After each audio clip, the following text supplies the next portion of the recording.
A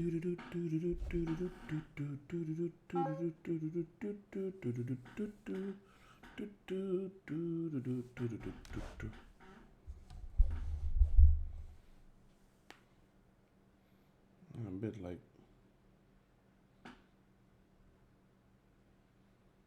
I don't know why I'm so laggy. Let's see now if I'm laggy or not.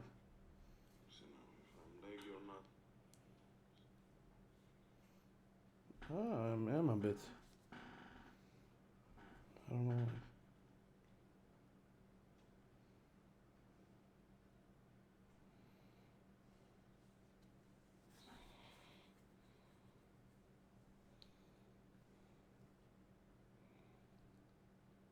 Sharing with bits. Really good bits. What the fuck? Okay, remove this shit. Oh my god. No, not this one. This one.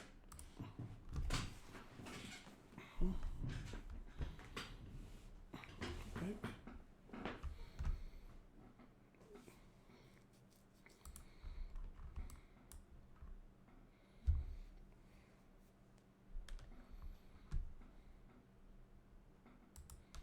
I'm okay with OBS. When I look at the OBS, it looks fine. It just looks on the interweb, which means maybe my internet connection is a bit bad. Let's see.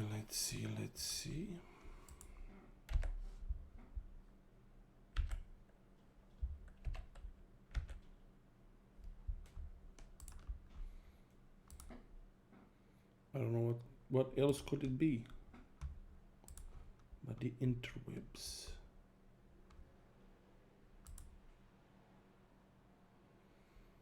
Okay, download's pretty high. How is everyone doing? I hope everyone's good. I hope everyone's nice. If you read the title, you see it's spooky, scary, spooky. Yeah, upload is nice too, which means something else here is not good. Maybe if I change background, let's see. Would this be better? Maybe it's too much detail on the. What the fuck? It fixed it. I think it's probably too much detail, so that's why, or I don't know. It's number 2. This is the park again. Okay, let's see if now it's gonna. Yeah, the moment I'm in the park, it gets.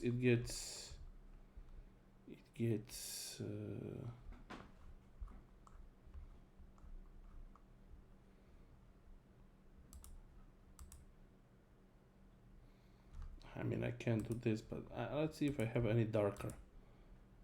Oh, this is bad one. Number 4 is just white. Maybe you should have prepared a little bit better for the stream. Can I maybe? Is the green one okay? If I put it just cuts me. It cuts me in half. I disappear. Something must be off.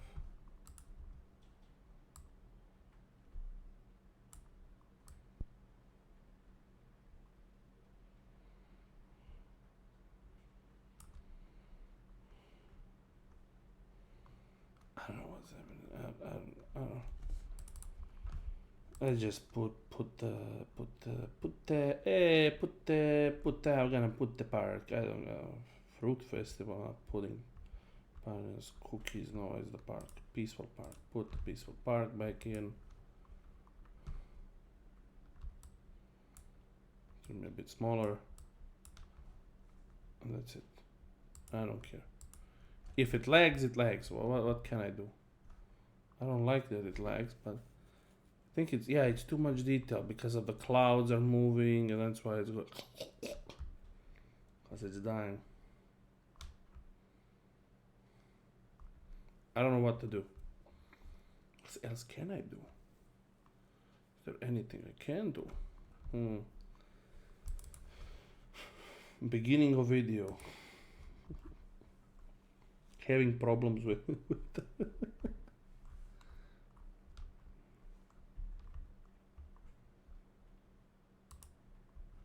color picker.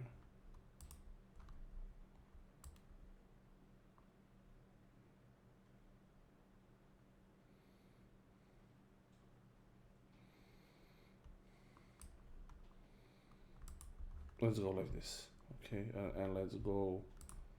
Let's go.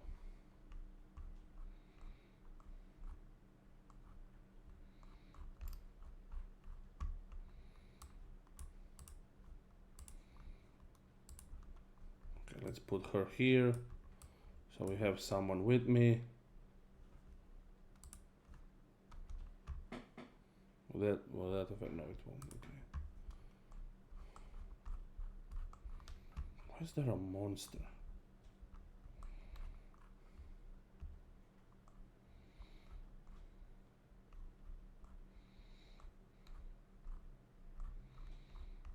Let's put this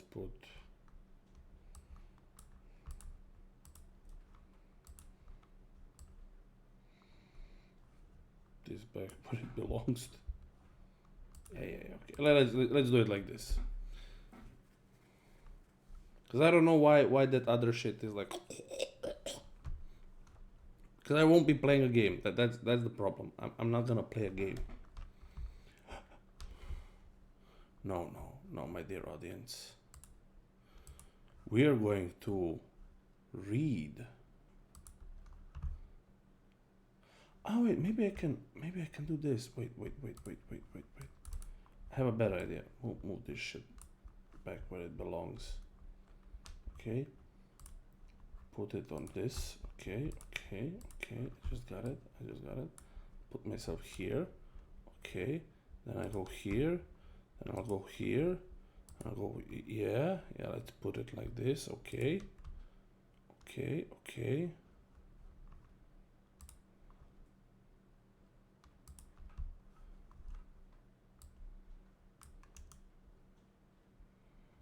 No, not this. Not browser, just to remove this shit. Move it. Okay. Display. No, display capture. Jesus Christ, I'm bad at this. Display capture. Okay.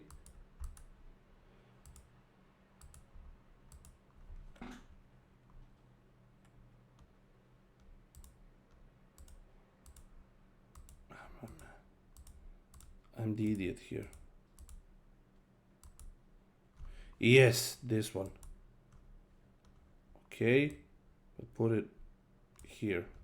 Yes, I got it. I did it.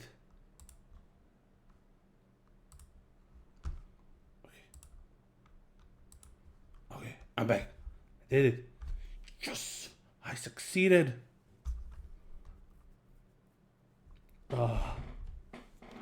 Today, my dear audience, because it's October, it is the time of this spooky,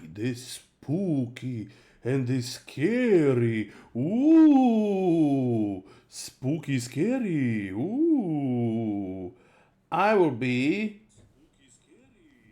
Okay, it's fine. I will be reading. Yes, as you may have read the title, I will be reading creepypasta and horror stories. This whole month I'm going to dedicate to scary, so I'm going to pause a bit of Genshin and Honkai to read and to play scary things. So today we're reading Penpal. I have my water. Penpal by the author U/1000 Vultures. and published it in 2011, and we're going to read it. So, buckle up, and here we start. This is long, so I apologize for that. I've never had to tell this story with enough details to actually display it all the way, but it's the truth, and it happened when I was about 6 years old. In a quiet room, if you press your ear against a pillow, you can hear your heartbeat.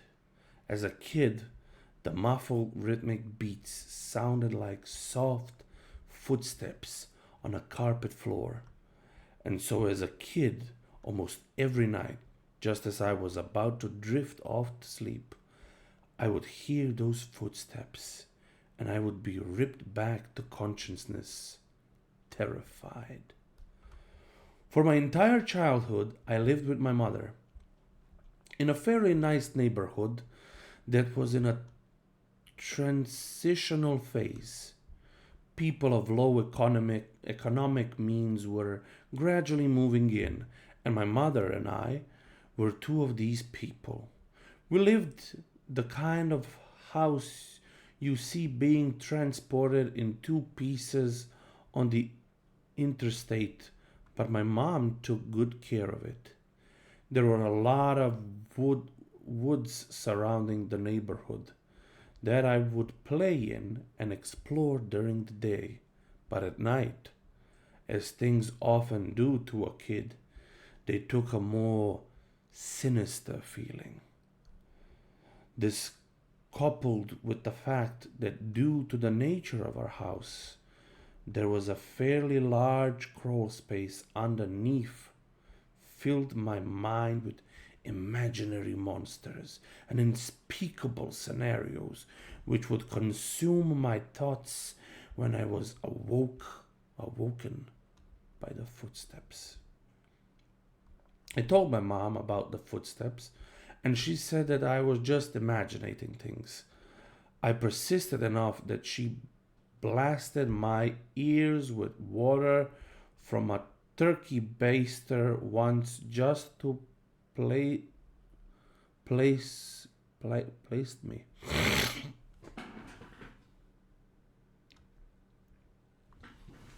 I don't know this word. Plagued me, since I thought that would help. Of course it didn't. Despite all the creepiness and the footsteps, the only weird thing that ever happened was that every now and then I would wake up on the bottom bunk, despite having gone to sleep on the top bunk.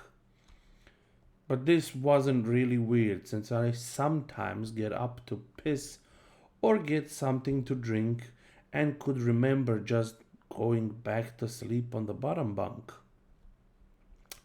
I'm an only child, so it didn't matter. This would happen once or twice a week. But waking up on the bottom bunk wasn't too terrifying.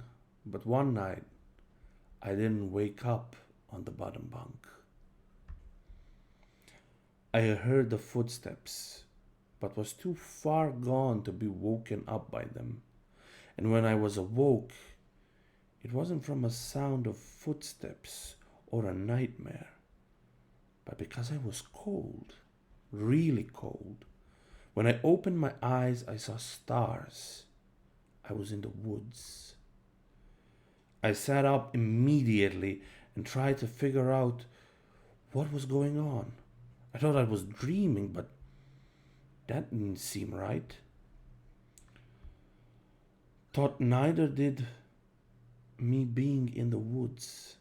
Though neither did me being in the woods. There was a deflated pool float right in front of me. One of those one shaped like a shark. This only added to the surreal feeling, but after a while it seemed like I just wasn't going to wake up because I wasn't sleeping. I stood up, orientated myself, but I didn't recognize these woods. I played in the woods by my house all the time, and so I knew them really well. But if these weren't the same woods, then how could I get out? I took a step and felt a shooting pain in my foot, which knocked me back to where I had just been laying. I had stepped on thorns, but a light of the moon I could see that they were everywhere. I looked at my other foot. I looked at my other foot, but it was fine. And as a matter of fact, so was the rest of me. I didn't have another scratch on me, and I wasn't even that dirty. I cried out a little bit and then stood back up. Hydrate.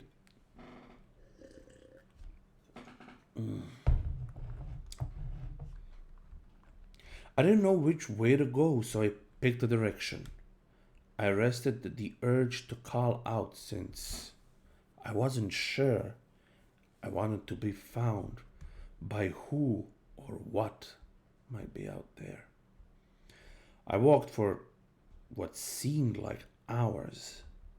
I tried to walk in a straight line and tried to course correct when I had to take directions, but I was a kid and I was afraid. There weren't any howls or screams, and only once did I hear any noise that scared me. It sounded like a crying baby. I think now that it was just a cat, but I panicked. I ran, veering in different directions, to avoid being ticked or pushed and collapsed tree. What? Avoid big fix or bushes and collapsed trees. And I was paying close attention to where I stepped because by that point my feet were in pretty bad shape. I paid too much attention to where I was stepping and not enough to where those steps were leading, because not long after hearing that cry, I saw something that filled me with a kind of despair I haven't experienced since. It was the pool float. I was only 10 feet from where I had woken up. This wasn't magic or some supernatural space bending. I was lost. Up until that moment, I thought more about getting out of the woods than how I got in, but being back at the beginning caused my mind to swim. I wasn't even sure that these were my woods. I had only been hoping that they were. Had I run in a huge circle around the spot?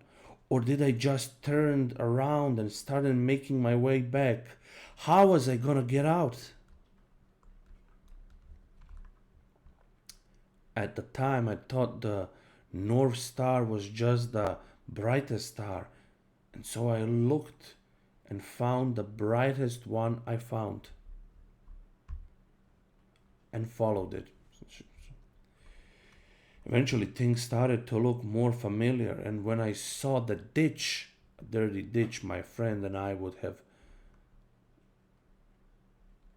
dirt cloud wars in, I knew I had made it out.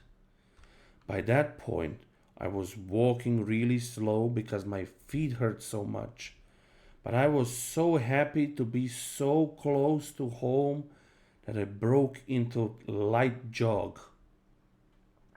When I actually saw the roof of my house over a neighboring low-set house, I let out a light sob and ran faster.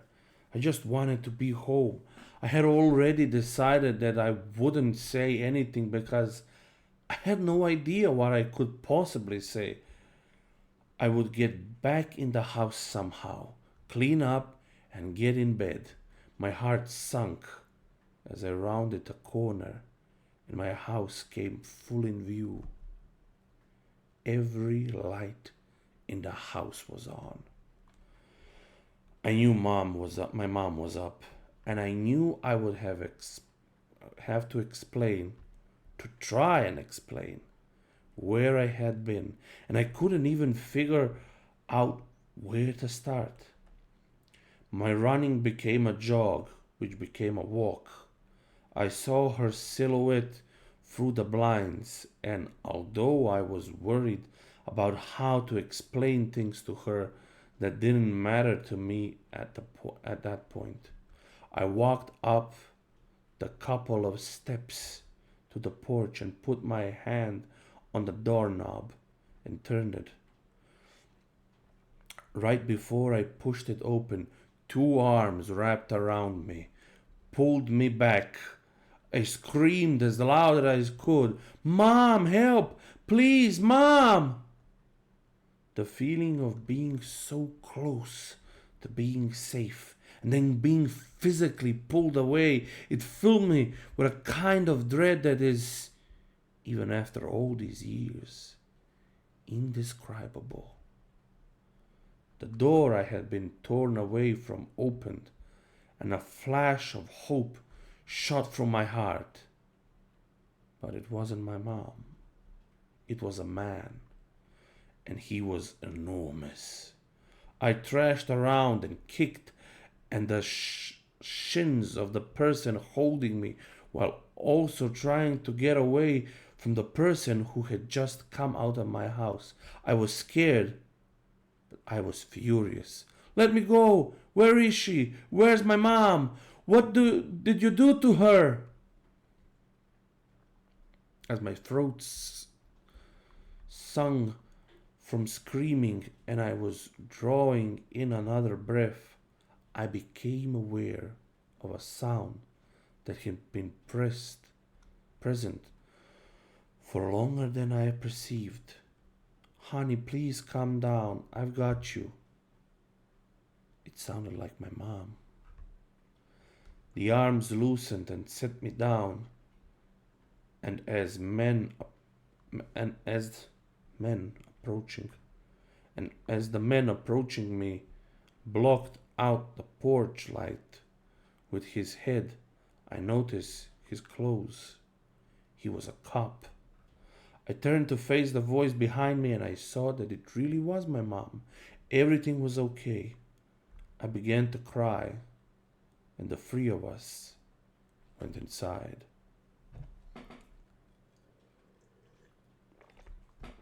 "I'm so glad you're home, sweetie. I was worried I would never see you again."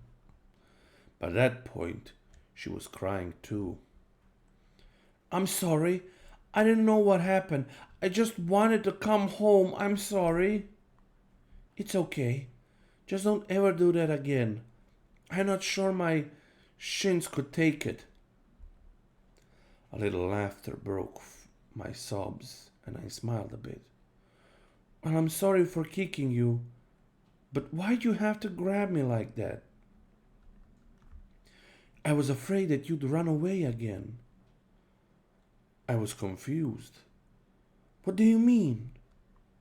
"We found your note on your pillow," she said, pointing at the piece of paper that the police officer was citing across the table.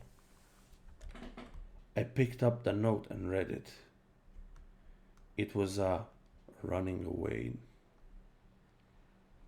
letter. It said that I was unhappy, never wanted to see her or any of my friends again. The police officer exchanged a few words with my mom on the porch while I stared at the letter. I didn't remember writing a letter. I didn't remember anything about any of this. But even if I sometimes went to the bathroom at night and didn't remember, or even if I could have gone into the woods on my own, even if all that could have been true, the only thing I knew at this point was, this isn't how I spell my name. I didn't write this letter. Woo! Very chilling. Edit. After a conversation with my mom about what happened when I was a kid, I was remembered of something that cannot be unrelated to this. It answers some questions about this story, but raises other questions that I'm still looking into. I also suggest that much of what I've told you about my life since I was a child wasn't true. You can find the new story here.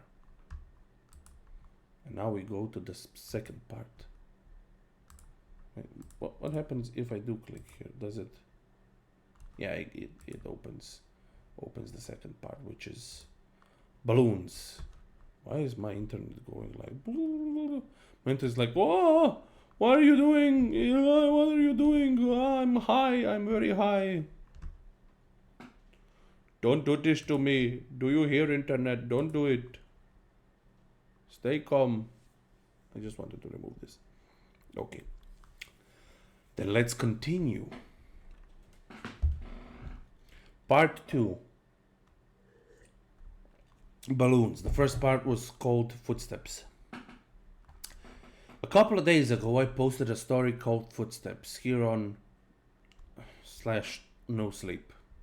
There were a number of questions that made me curious about certain details about my childhood, and so I spoke with my mother. Exasperated by my questions, she said, "Why don't you just tell them all of the goddamn balloons? Why don't you just tell them about the goddamn balloons if they're so interested?" As soon as she said, I remembered so much about my childhood that I'd forgotten. This story will provide some great context for the previous story, which I think you should read first. Though the order isn't of vital importance, reading that story first will put you in my place more effectively, since I remembered the evening of Footsteps first. If you have questions or anything, feel free to ask, and I'll try to answer them. Also, both stories are long, so heads up on that. I'm just hesitant to leave out any details that might be important. When I was 5 years old, I went to an elementary school that, from what I've come to understand, was really adamant about the importance of learning throughout activity. It was a part of new program designed to allow children to raise at their own pace and to facilitate this. The school encouraged teachers to come up with really inventive lesson plans. Each teacher was given the latitude to create his own or her own themes, which would run from the duration of the grade. And all the lessons in math, reading, etc., would be designed in the spirit of them. These themes were called groups. There was a space group, a sea group, and an earth group. And the group I was in, community. In kindergarten, in this country, you don't learn much except how to tie your shoes and how to share, so most of it isn't very memorable. I only remember two things very clearly. I was the best at writing my name the right way, and the balloon project, which was really the hallmark of the community group. Since it was pretty clever way to show how a community functions at a real base level. You've probably heard of this activity. On one Friday, I remember it being Friday because I was excited about the project and being the end of the week, towards the beginning of the year. We walked into a classroom in the morning and saw that there was a fully inflated balloon tied off with string taped to each of our desks.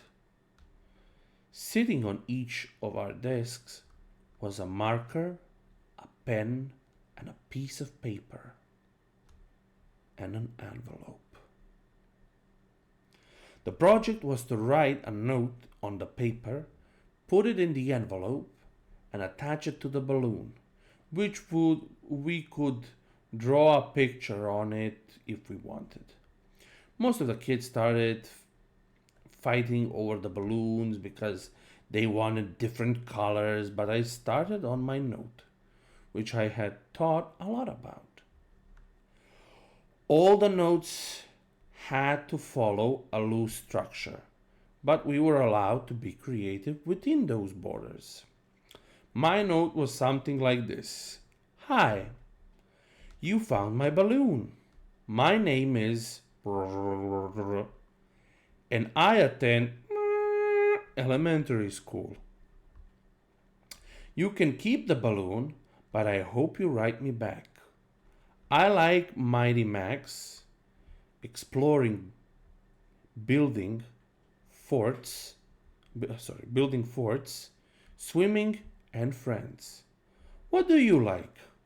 Write me back soon. Here's $1 for the mail. On the dollar, I write 4 stamps right across the front, which my mom said was unnecessary, but I thought it was genius, so I did it. The teacher took a Polaroid of each of us with our balloons and had us put them in the envelope along with our letters. They also included another letter that I assume explained the nature of the project and sincere appreciation for anyone's participation in writing back and sending photos of their city or neighborhood. That was the whole idea, to build a scene of community without having to leave the school and to establish safe contact with other people. It seems like such a fun idea. Over the next couple of weeks, the letters started to roll in.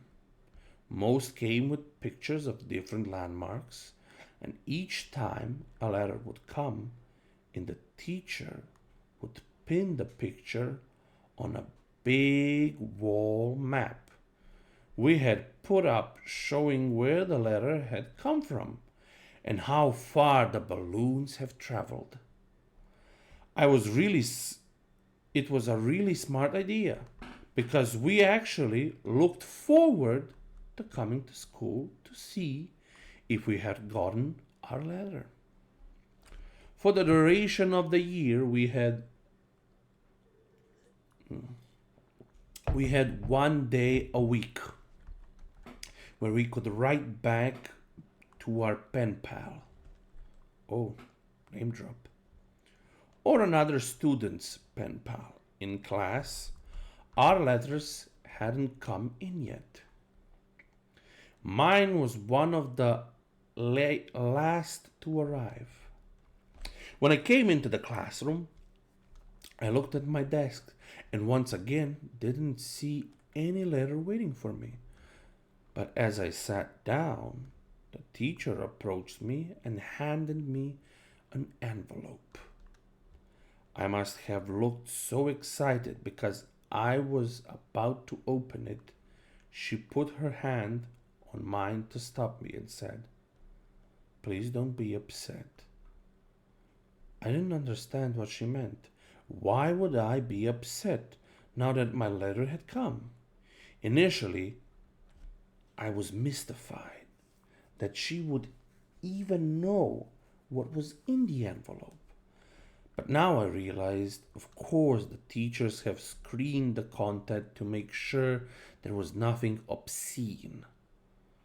But all the same, how could I be disappointed? When I opened the envelope, I understood. There was no letter. The only thing in the envelope was a Polaroid. But I couldn't really make out what it was. It looked like a patch of desert, but it was too blurry to this sphere. It appeared it as if the camera had been moved while the picture was being taken. There was no return address, so I couldn't even write back if I wanted to. I was crushed. The school year passed on, and the letter had stopped coming for nearly all of the students. After all, you can only continue writing correspondence with a kindergarten for so long. Everyone, including myself, had lost interest in the letters almost completely. Then I got another envelope. My excitement was rejuvenated, and I reveled in the fact that I was still getting letters. When most of the other pen pals had abandoned their involvement. It made sense that I received another delivery. There had been nothing but a blurry picture in the first one, so this was probably to make up for that. But again, there was no letter at all. Just another picture. This one was more distinguishable, but I still didn't understand it. The photograph was angled way up, catching the top of a corner of a building, and the rest of the image was distorted by lens flare from the sun. Because the balloons didn't travel very far, and because they were all launched on the same day, the board became a bit cluttered. And so the policy of the students still exchanging letters became that they could take the photos home. My best friend Josh had the second highest number of pictures taken home by the end of the year. His pen pal was really cooperative and sent him pictures of all around the neighboring city. Josh took home, I think, 4 pictures. Wow, that's a lot. I took home nearly 50. The envelopes were all opened by the teachers. But after a while, I stopped even looking at the pictures. However, I saved them in one of my drawers that housed my collection of rocks, baseball cards, comic book cards, Marvel Metal cards for those who might remember, and a little miniature baseball bat helmet that I did get out of a vending machine in Winn-Dixie after T-ball game. With the school year over, my attention turned to other things.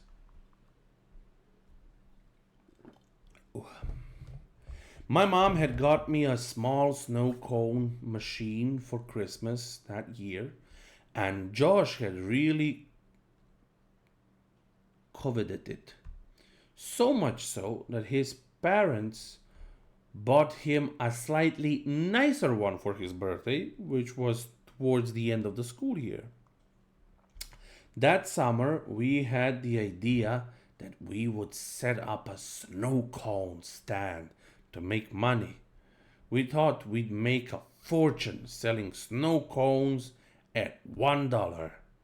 Josh lived in a different neighborhood, but we eventually decided that my neighborhood would be better because there was a lot of people who cared for their lawns. The yards in my neighborhood were slightly bigger. We did this for 5 weekends in a row until my mom told us that we had to stop. And I only recently come to understand why she said it. On the fifth week, on the fifth weekend, Josh and I were counting our money because we both had a machine. We each had a separate stack of money that we put together into one stack and we then split it evenly. We had made a total of $16 that day.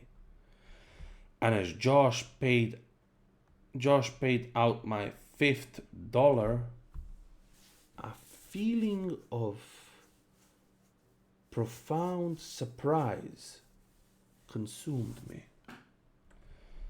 The dollar said for stamps.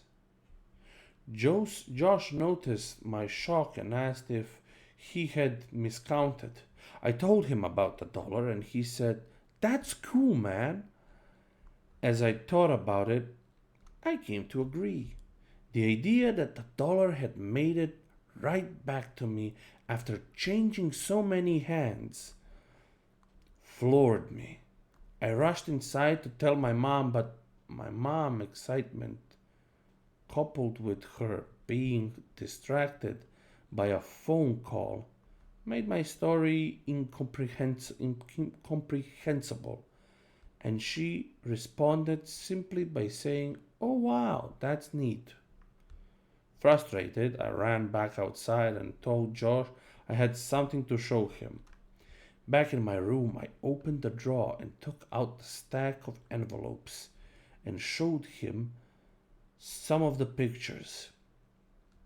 I started with the first picture, and we went through about 10 before Josh lost interest and asked if I wanted to go play in the ditch, a dirt ditch down the street from my house, before my mom came to pick him up. Before his mom came to pick him up. So that's what we did.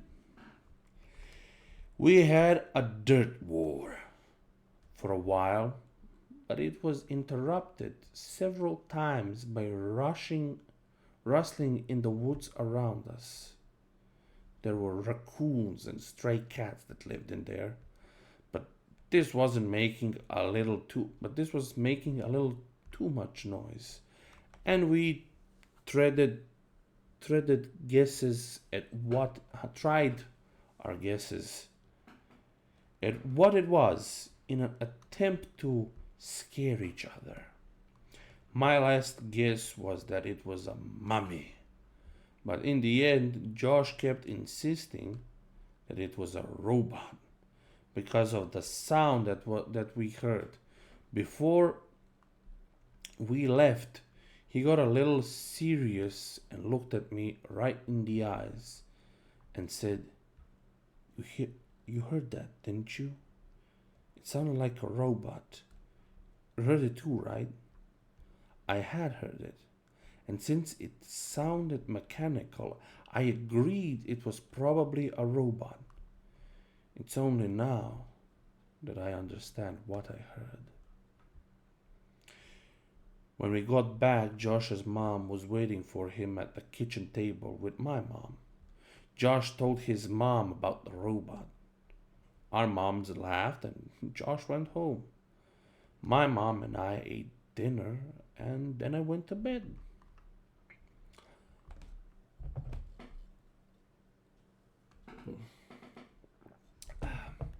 I didn't stay in bed for long before I creeped out and decided that due to the day's event, I would revisit the envelopes since now that the whole affair seemed much more interesting.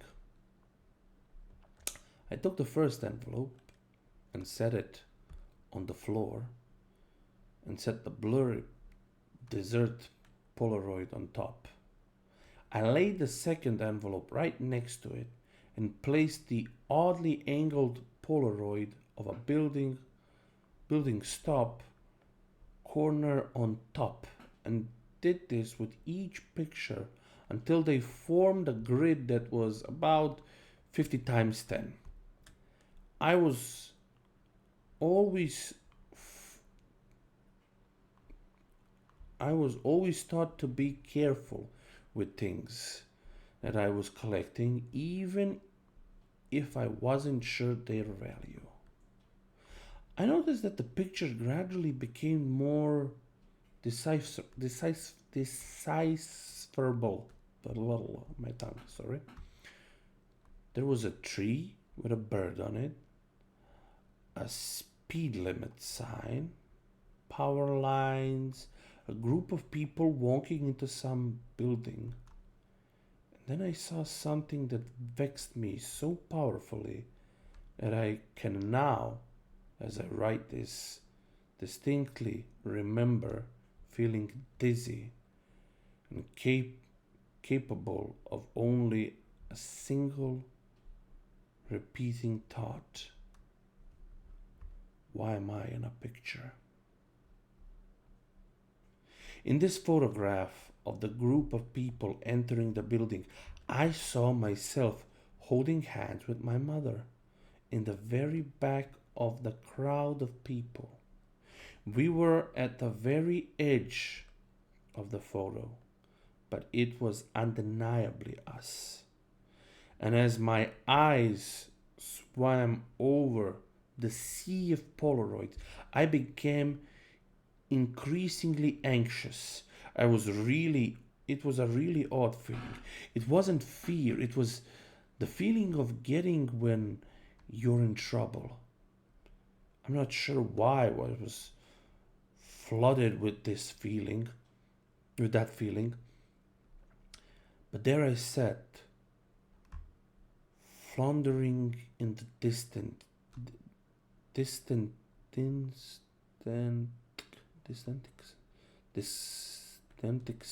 sense that I had done something wrong, and this feeling only intensified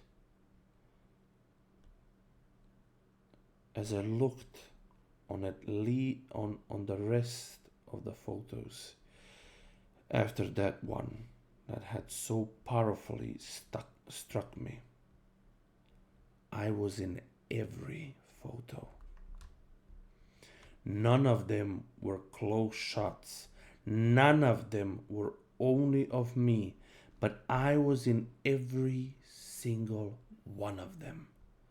Off to the side, in the back, bottom of the frame. Some of them only had the teeniest part of my face captured at the very edge of the photo. But nevertheless, I was there. I was always there.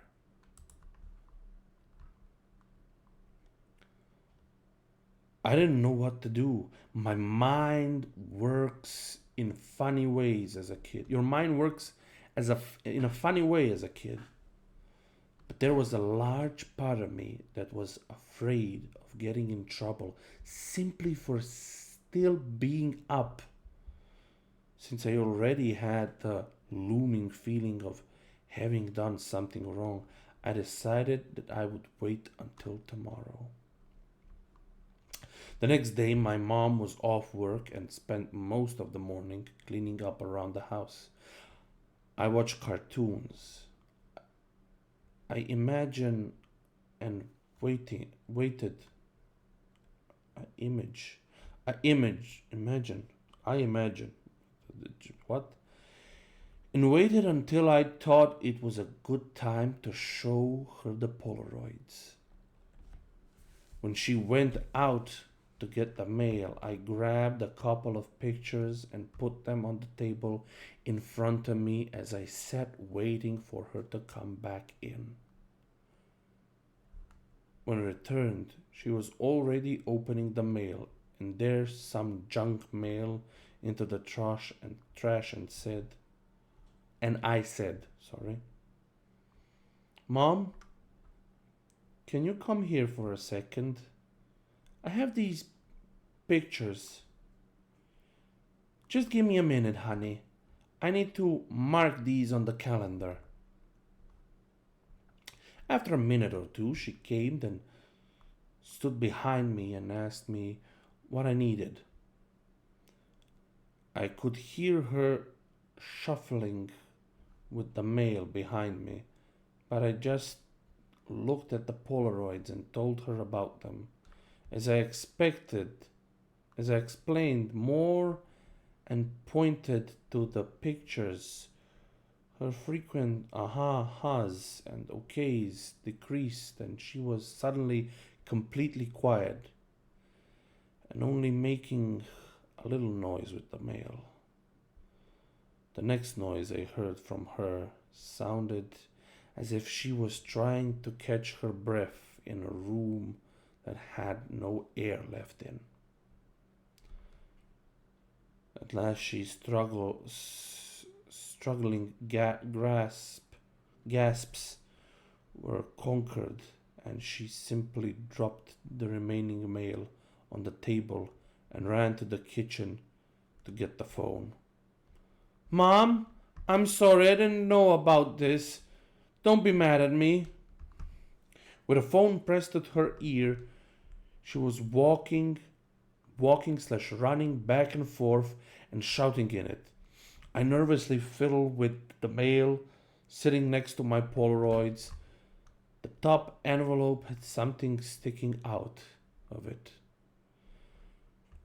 I thoroughly and anxiously pulled on until it came out. It was another Polaroid. Confused, I thought that somehow one of my Polaroids had slipped into the stack when she threw the mail down, but when I turned it over and looked at it, I realized that I had not seen this one before. To my dismay, it was me, but this one was much closer shot. I was surrounded by trees and was smiling, but it wasn't just me. I noticed Josh was there too. This was of us yesterday. I started yelling for my mom, who was still screaming into the phone. I repeatedly yelled for her until she finally responded with, "What?" And I could only think to ask, "Who are you calling?" "I'm talking with the police, honey." "But why? I'm sorry. I didn't mean to do anything." Oh, sorry. Just kidding. She answered me with a response that I never understood until I was forced to revisit these events from the earliest years of my life. She grabbed the envelope of the table, and the picture of Josh and I spun and slid, landing next to the other Polaroids in front of me. She held the envelope up to my eyes, but I could only look at her and watch as all the color began draining out of her face. With tears whelping up in her eyes, she said that she had to call the police because there was no postmark. That's end of balloons. And we're now going to boxes. Part 3 out of 6. Let me just get Another glass of water. This is getting exciting.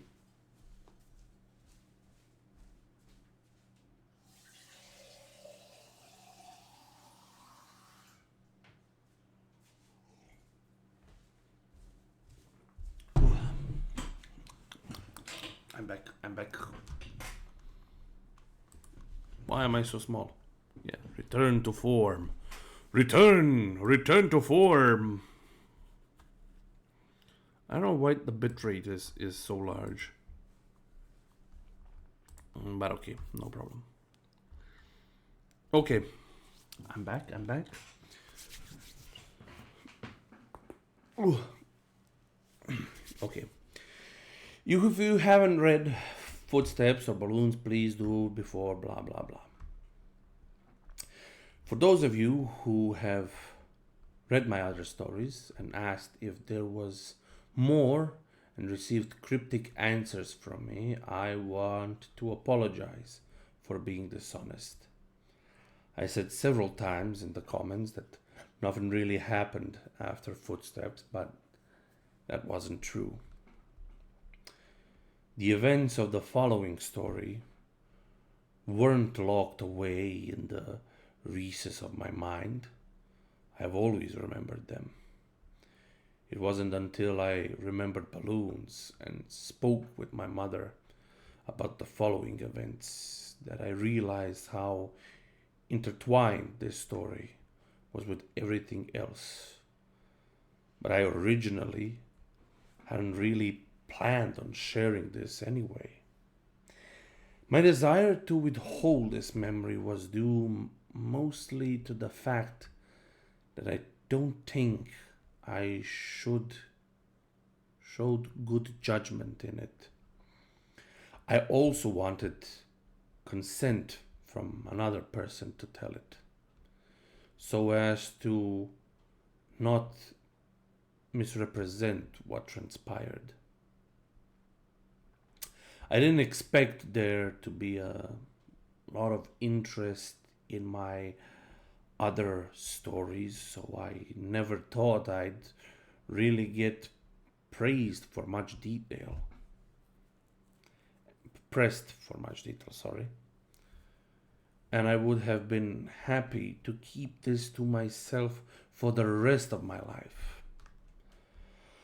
I haven't been able to reach the other party, but I would feel disingenuous. Disingenuous withholding this story from those who want more information. Now that I've spoken with my mother and another connecting line has been drawn, what follows is an accurate recollection as I could manage. Recollection as I could manage. Sorry. I apologize for the length. Sippy sip.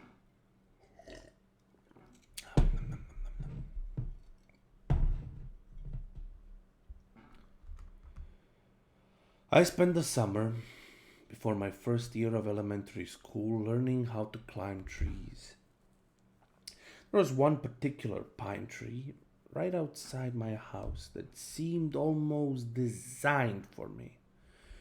It had branches that were so low I could easily grab them without a boost.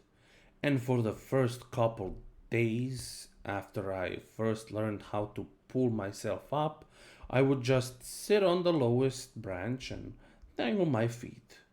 The tree was outside our back fence and was easily visible from the kitchen window, which was just above the sink.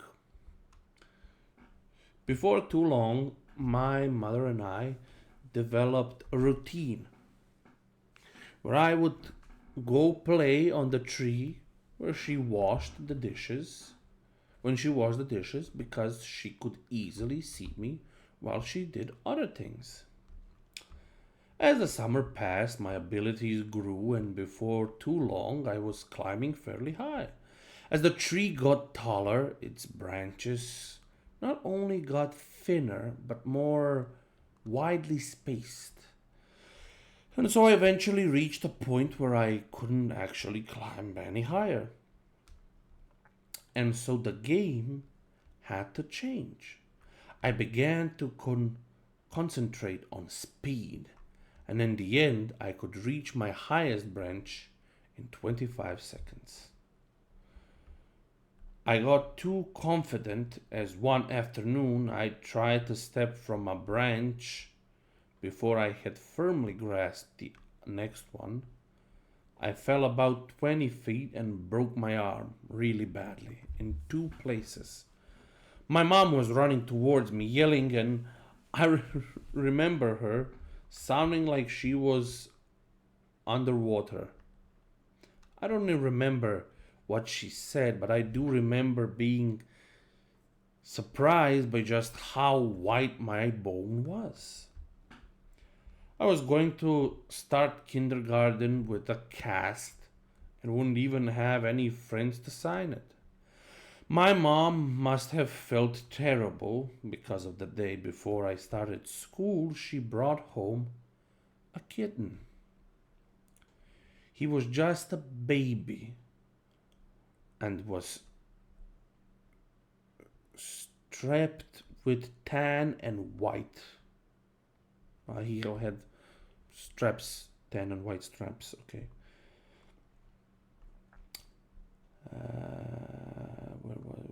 As soon as she put him down, he crawled into an empty case of soda that was sitting on the floor. I named him Box. Box was only an outside cat when he escaped. My mom had him declawed so he wouldn't destroy the furniture. So as a result, we did our best to keep him inside. He'd get out every now and then, and we'd find him somewhere in the backyard, chasing some kind of bug or lizard, though he could hardly ever catch one because he had no claws. He was pretty easy, but we'd always catch him and carry him back inside. He'd scramble to look back over my shoulder. I told my mom that it was because he was planning his strategy for next time. Once inside, we'd give him some tuna fish, and he came to learn what the sound of the can opener might signal. He'd come running whenever he heard it. This conditioning came in handy later because towards the end of our time in that house, Box would get out much more often and would run under the house into the crawl space, where neither of us wanted to follow because it was cramped and probably crawling with bugs and rodents. Ingeniously, my mom thought to hook the can opener to a extension cord out back and run it right outside the hole that boxes had gone through. Eventually, he would emerge with his loud meows, looking excited by the sound and then horrified at how we could run such a cruel ruse on him. A can opener with no tuna made no sense to Boxes.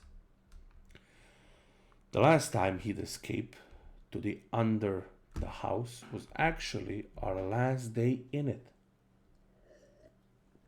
My mom had put the house on the market and we had begun packing our things. We didn't have much and we stretched the packing out a while.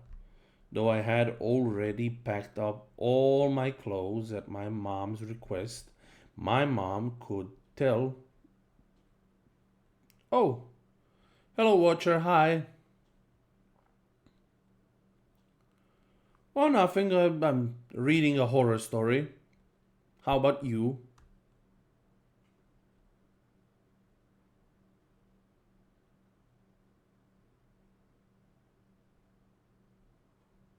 I mean, you are technically watching or listening.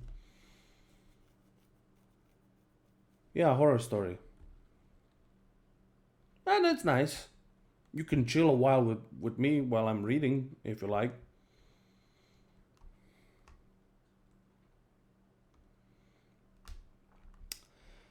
My mom could tell I was really sad about moving and wanted the transition to be smooth for me. And I guess she thought that having my clothes in a box would reinforce the idea that we were moving, but things wouldn't change that much. When boxes got out, as we were loading some things into the moving van, my mom cursed because she had already packed the can opener and wasn't sure where it was. I pretended to go look for it so I wouldn't have to go under the house, and my mom, probably completely aware of my little scheme, moved on, moved one of the panels and crawled in. She came out with boxes pretty quickly and seemed pretty unnerved, which made me feel even better about getting out of it. My mom made some phone calls while I packed a little more, and then she came into a room and told me that she had spoken to the realtor and we were going to start moving into the other house that day. So I'm not gonna waste my precious time. Actually, I am a graphic designer and illustrator. I curiously looking for some commissions. So if you want to change in model, tell me your when I you can put your Discord name. I'll add you later. But I'm not right now interested in any of that. I don't either have money. Number one and number two, I'm quite satisfied right now with the things I have. So, thanks for coming, and I hope you have a good day or night, depending on where you are.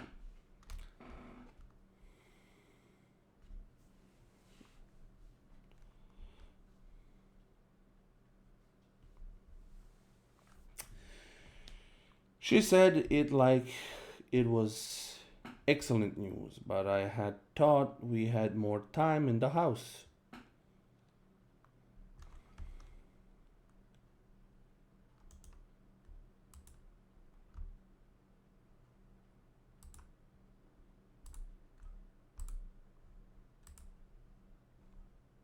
Okay. Where was I? Moving into the other house that day. She said it was like exciting news, but I had thought we had more time in the house. She originally said that we weren't moving until the end of next week, and it was only Tuesday. What's more, we weren't completely finished packing, but my mom said something.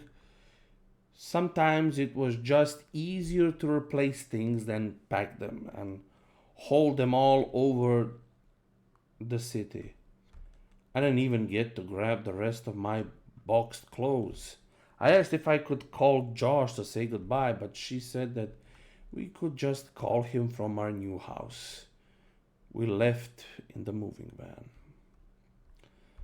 I managed to stay in touch with Josh for years, which is surprising since we no longer went to the same school. Our parents weren't close friends, but they knew that we were, and so they would accommodate our desire to see one another by driving us back and forth for sleepovers, sometimes every weekend.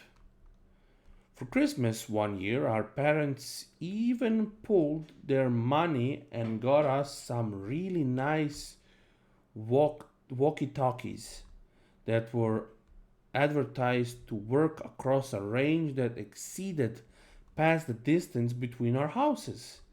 They also had a battery that could last for days.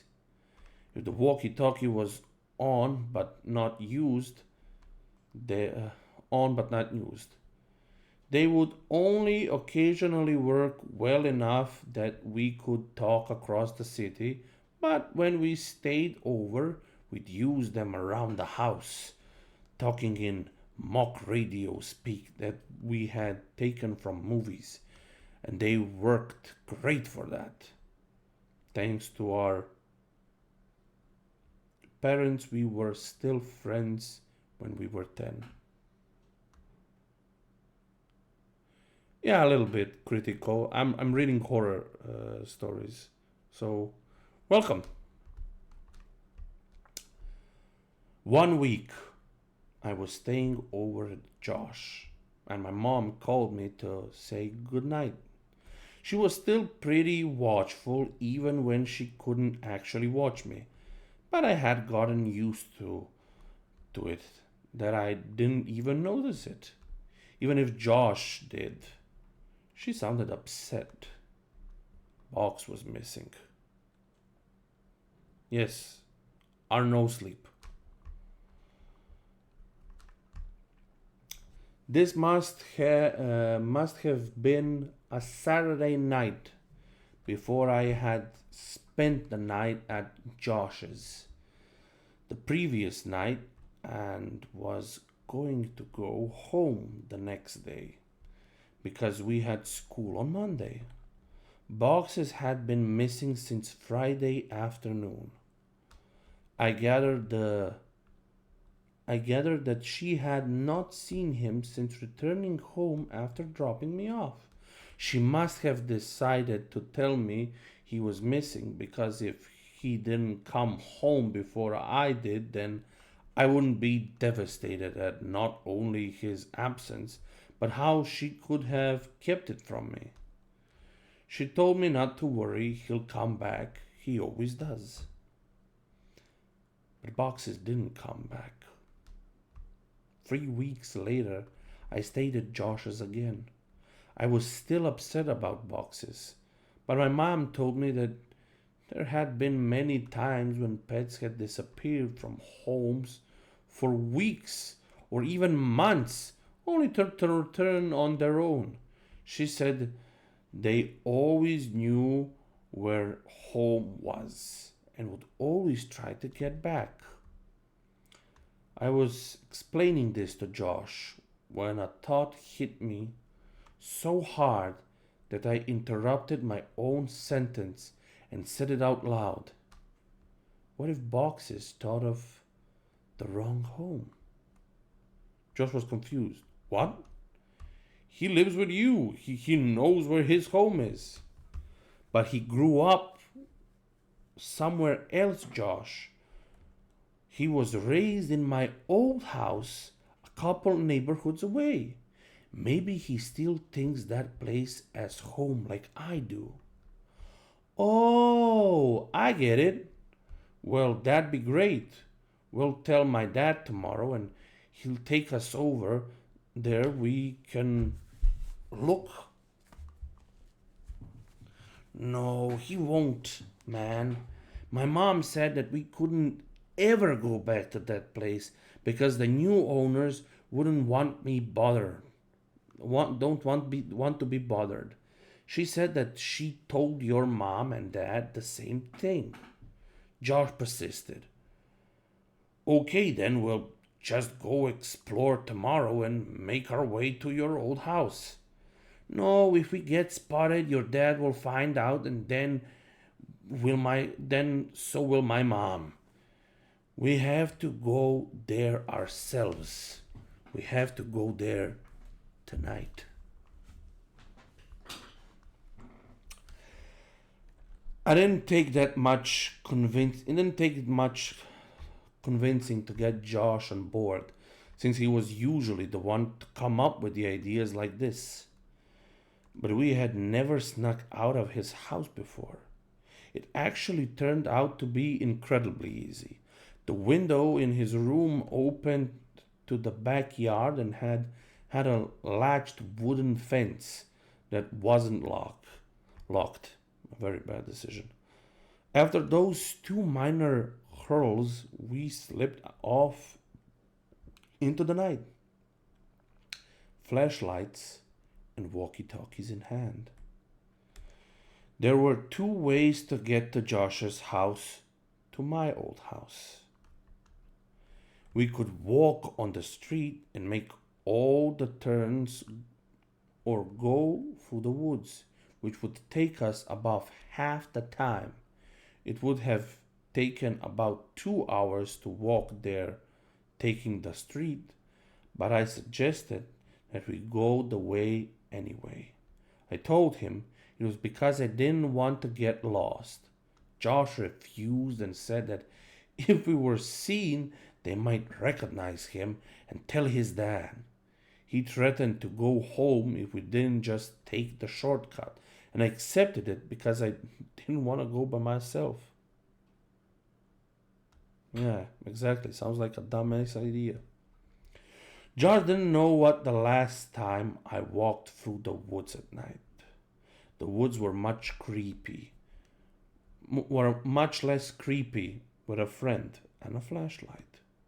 And we were making pretty good time.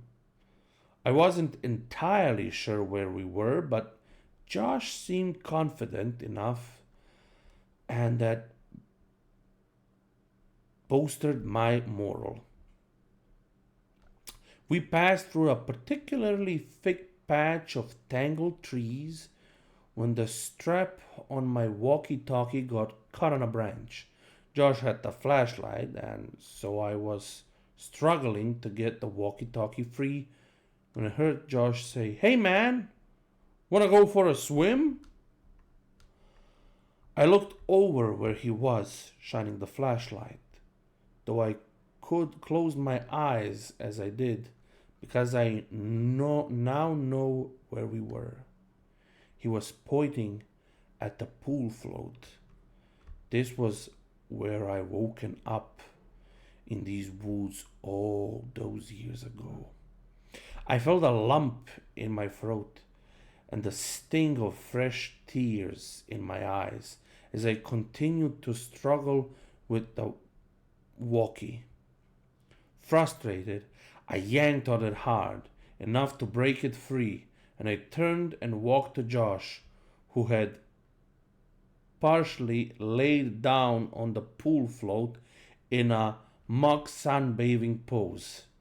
As I walked towards him, I stumbled and nearly fell into a fairly large hole that was sitting in the middle of this small clearing. But I regained my balance and stopped right at the edge. It was deep. I was surprised by the size of the hole, but more surprised by the fact that I didn't remember it. I realized it must not have been there that night, because it was the same spot where I had awoken.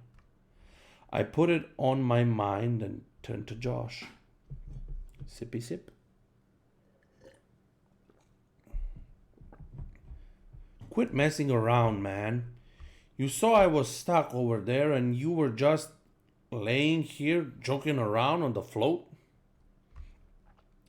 I punched the sense with a kick and exposed part of a float.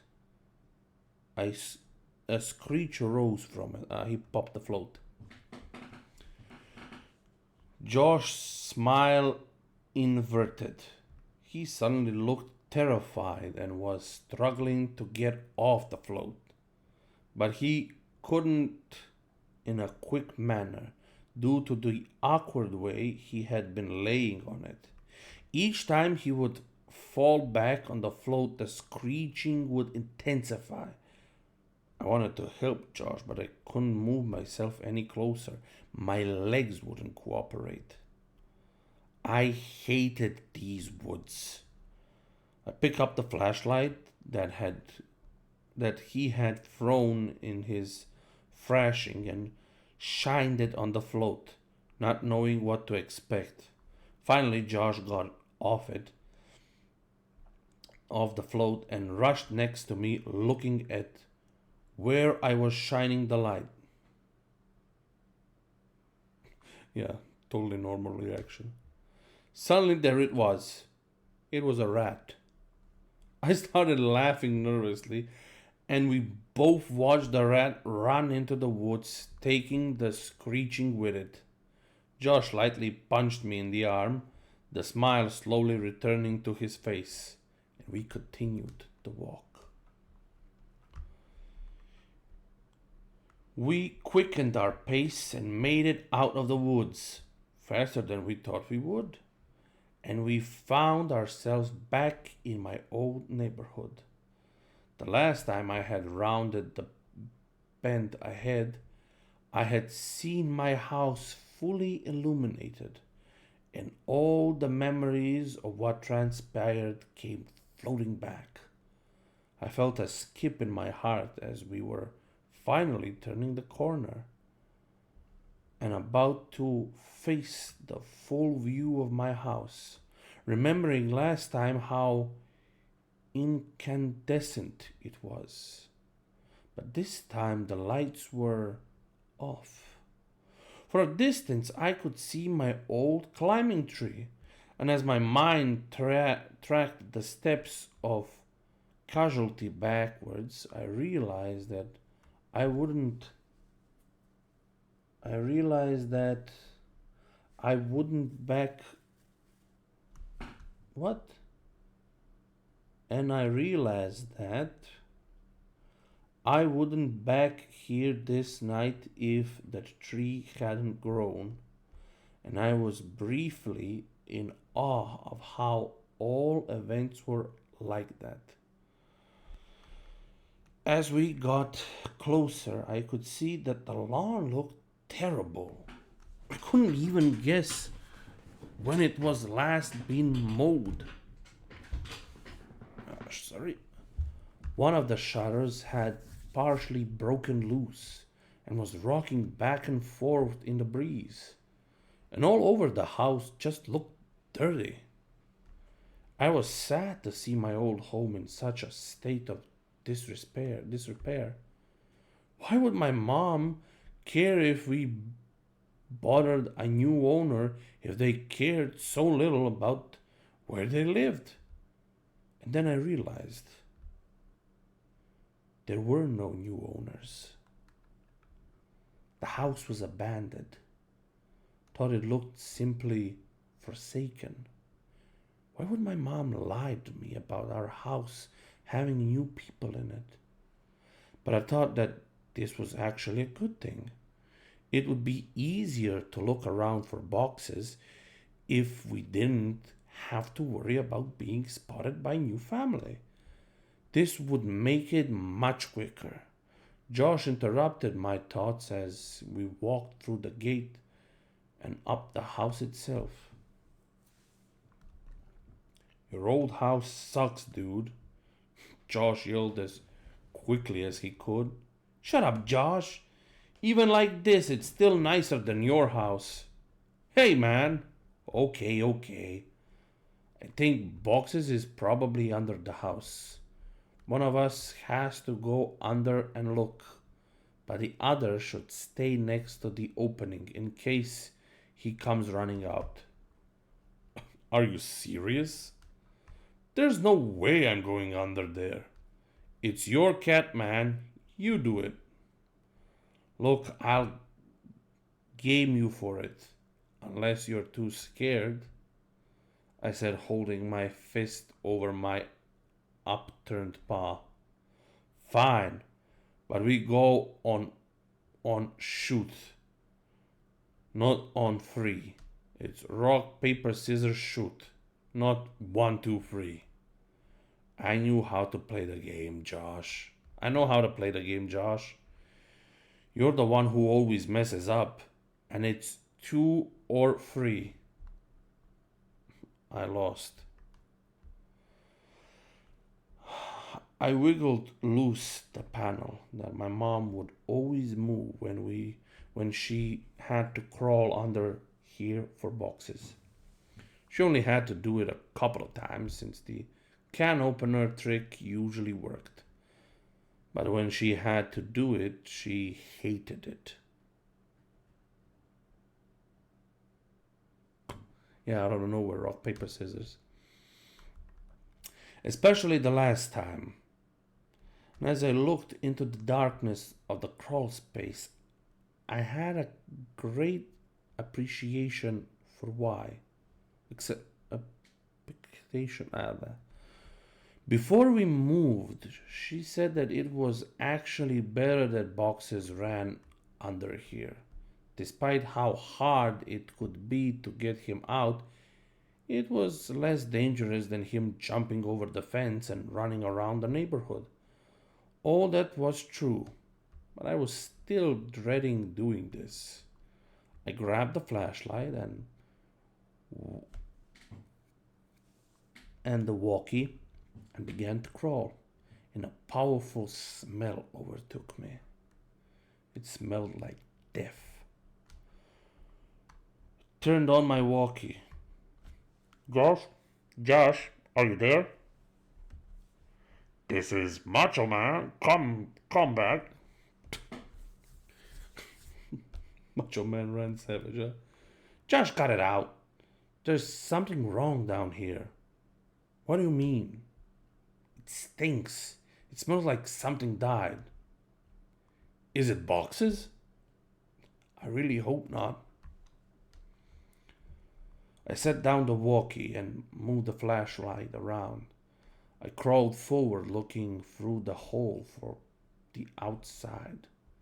You could see all the way back with the right light, but you had to be inside to see around the support block that held the house up. I'd say there was about 40% of area that you could see unless you were actually in the crawl space. But even inside, I discovered that I could only see directly where the flashlight was pointing. I realized that this would make scouting around the place much more difficult. As I moved forward, the smell intensified. The fear was growing in me that Boxes had come here and something had happened to him. I shined the flashlight around but couldn't see much of anything. I wrapped my fingers around a support block to pull myself forward, and as I did, I felt something that made my hand recoil. Fur. My heart sank. I prepared myself emotionally for what I was about to see. I crawled slowly, so I could prolong what I knew was coming, and I inched my eyes and the flashlight past the block to see what was on the other side.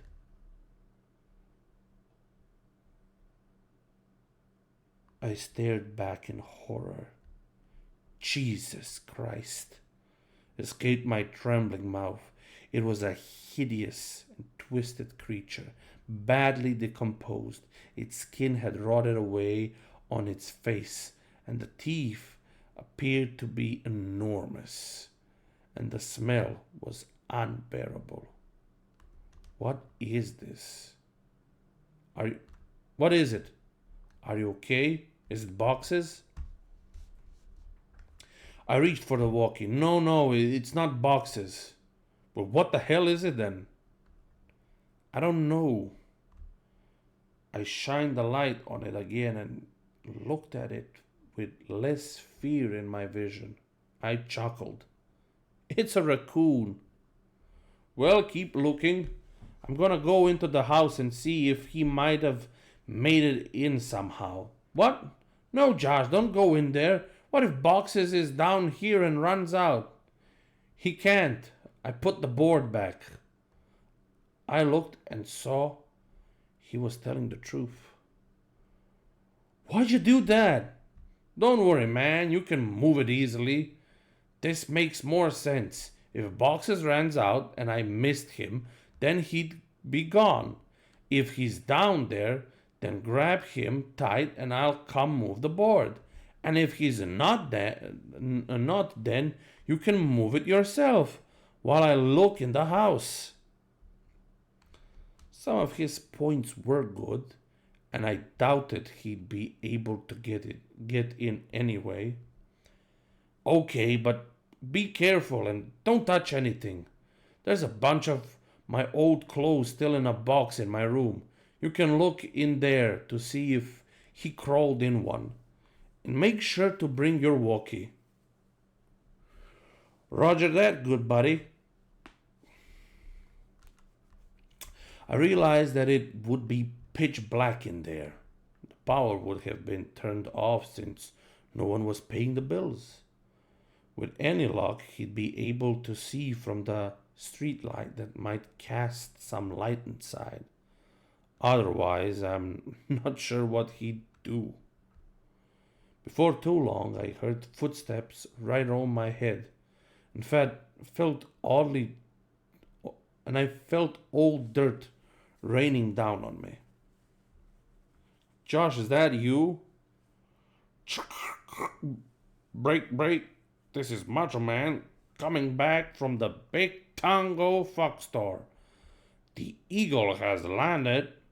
What's your 20, Princess Jasmine? Over. Asshole. Macho Man, my 20 is your bathroom. Looking at your stash of magazines, looks like you got a thing for dudes' butts. What's the report on that? Over. I could hear him laughing without the walkie, and I started laughing too. I heard the footsteps fade away. He was on his way to my room. Man, it's dark in here. Hey, are you sure you had boxes of clothes in here? I don't see any. Yeah, there should be a couple boxes in front of the closet. There aren't any boxes in here. Let me check to see if you maybe put the boxes in the closet before you left. I started to think that maybe my mom had came back and gotten the boxes and just given them away because I had overgrown a lot of them. But I remembered leaving the boxes there.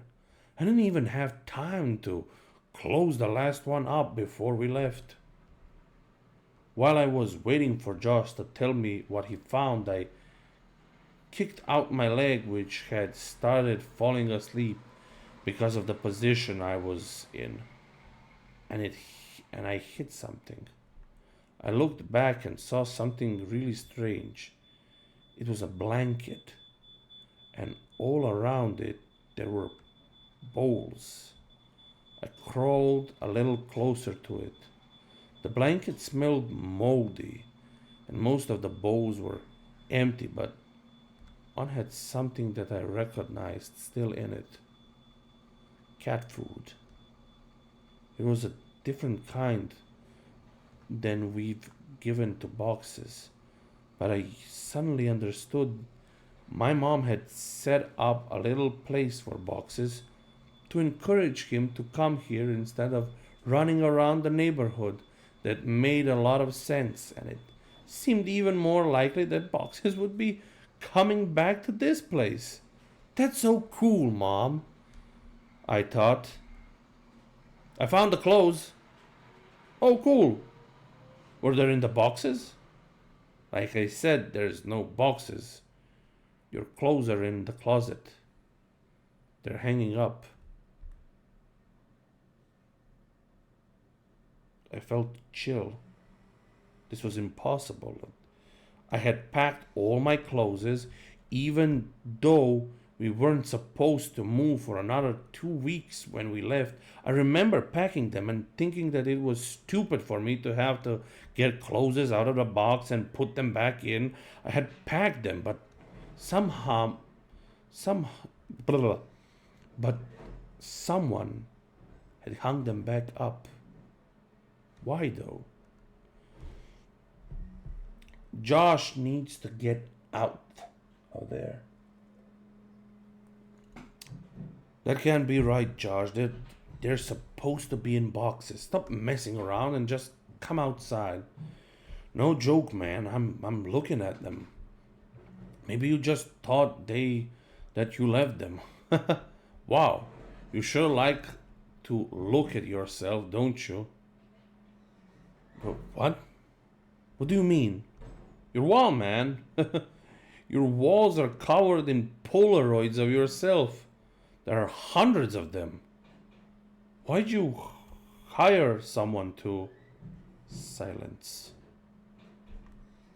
I checked my walkie to see if I had switched it off or somehow, if off somehow. It was fine. I could hear footsteps, but I couldn't tell exactly where Josh was going. I waited for Josh to finish his sentence, thinking that his finger had slipped off the button, but he didn't continue. He seemed to be stomping around the house now. I was just about to radio him when he came back. There's someone in the house. His voice was hushed and broken. I could hear he was on the verge of tears. I wanted to respond, but how loud was his walkie tuned up? What if the other person heard it? I said nothing, just waited and listened. What I heard were footsteps, heavy, dragging footsteps, and then a loud thud. Oh God, Josh. He had been found. I was sure of it. This person had found him and was hurting him. I broke out in tears. He was my only friend next to boxes. And then I realized, what if Josh told him I was under here? What could I possibly do? As I struggled to compose myself, I thankfully heard Josh's voice through the walkie. He's got something, man. It's a big bag. He just threw it on the floor and... Oh, God, man, the bag. I think it just moved. I was paralyzed. I wanted to run home. I wanted to save Josh. I wanted to help. I wanted so many things, but I just lay there frozen. As I lay unable to move, my eyes focused on the corner of the house that was right under my room. I moved my flashlight. My breath hitched at what I saw. Animals, dozens of them, all of them dead. They lay in piles all around the perimeter of the crawl space. Could boxes be among these corpses? Was this what the cat food was for? Seeing this broke my shock, as I knew I had to get out of there. And I scrambled to the board. I pushed on it, but it wouldn't budge. I couldn't move it because it was wedged in there, and I couldn't get my fingers around it since the edges were outside. Josh fucked it up, yeah, but is it fault Josh or our main character for like fucking even coming here? I was trapped. God damn it, Josh, I whispered to myself. I could feel thunderous footsteps above me. The house was shaking. I heard Josh scream, and it was matched by another scream It was full of fear. As I continued pushing, I felt the board move, but I knew it wasn't me who was moving it. I could hear footsteps above me and in front of me, and shouting and screaming, filling the brief silence between the footsteps. I moved back and held my walkie, ready to try to defend myself. The board was thrown to the side and an arm shot in and grabbed for me. "Let's go, man, now!" It was Josh. Thank God. I scrambled out of the opening hole, the flashlight and a walkie. When we got to the fence, we both jumped in, but Josh's walkie fell. He reached for it, and I told him to forget it. We had to move. Behind us, I could hear yelling, though they weren't words, only sounds. And we perhaps foolishly ran for the woods to get back to Josh's quicker and to be somewhat hard to follow. The whole way through the woods, Josh kept yelling, "My picture! He took my picture!" But I knew the man already had Josh's picture from all those years ago at the ditch. I suppose Josh still thought those mechanical sounds were robots. We made it back to Josh's house and back into the room before his parents woke up. I asked him about the big bag and if it really moved, and he said he couldn't be sure. He kept apologizing about dropping the walkie-talkie at the house, but obviously that wasn't a big deal. We didn't go to sleep and sat peering out the window, waiting for him. I went home later that day, and it was about 3 a.m. already. I told my mom the basics of the story a couple of days ago. She broke down and was furious about the danger I put myself in. I asked her why she made all those things up about bothering the new owners to stop me from going. Why did she think the house was so dangerous? She became irate and hysterical, but she answered my question. She grabbed my hand and squeezed it hard. Then I thought her capable of, and locked her eyes to mine, whispering as if she was afraid of being overheard. Because I never put any fucking blankets or bowls underneath the house for boxes. You weren't the only one to find them. I felt dizzy. I understood so much now. I understood why she had looked so uneasy after she brought boxes out from under the house on our last day there. She found more than spiders or rats' nests that day. I understood why we left almost 2 weeks earlier. I understood why she tried to stop me from going back. She knew he made his home under ours, and she kept it from me. I left without saying another word and didn't finish the story for her, but I wanted to finish it here for you. I got home from Josh that day. I threw my stuff on the floor and it scattered everywhere. I didn't care. I just wanted to sleep. I woke around 9 a.m. to the sound of boxes meowing. My heart leaped. He had finally come home.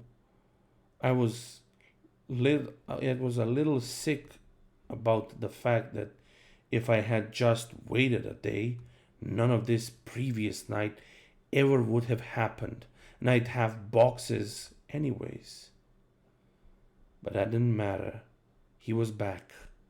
I got off my bed, and called for him, looking around to catch a glint of light of his eyes. The crying continued, and I followed it. It was coming from under the bed. I laughed a little, thinking I had just crawled under a house looking for him, and how this was so much better. His meows were being muffled by a shirt, so I flung it around aside and smiled, yelling, "Welcome home, Boxes." His cries were coming from the walkie-talkie. Boxes never came home. Ooh, chilling, chilling, chilling. So we're gonna stop at Boxes for tonight. So we have 3 more parts, and we're gonna finish that probably tomorrow. So the man, to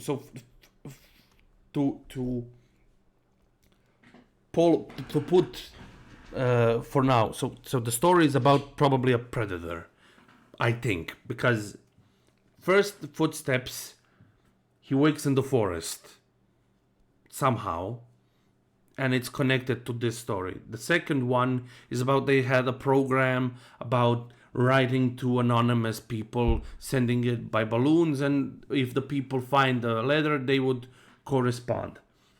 He got a pen pal who was sending him pictures, Polaroids. One day he finds out that in every picture that he got, he was in it. He goes to confront it with his mom. He tells his mom. His mom calls the police.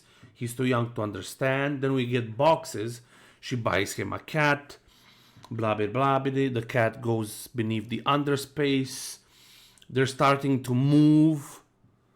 Then one day, mom finds the blanket while trying to get the cat, and they get the fuck out of there. He thinks the cat's there. They find just a blanket and food underneath, which means the predator, the man, the guy, whoever it is, was underneath the house trying to get the cat to come in so that the boy would come chasing the cat so he could probably steal the boy, I think. And then they found out that this man is living in his house and has hundreds upon hundreds of pictures of our main character. So I can't wait to see what happens next. We have maps, screens, and friends. And I'm gonna finish it tomorrow.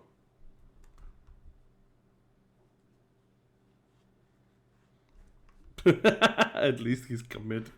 Who, the perv or the kid trying to find his goddamn cat? Oh my god. Yeah, so thanks everyone for listening. Thanks for coming. It's been a good night. Happy spooky Tober, and see you soon. Yeah. Bye.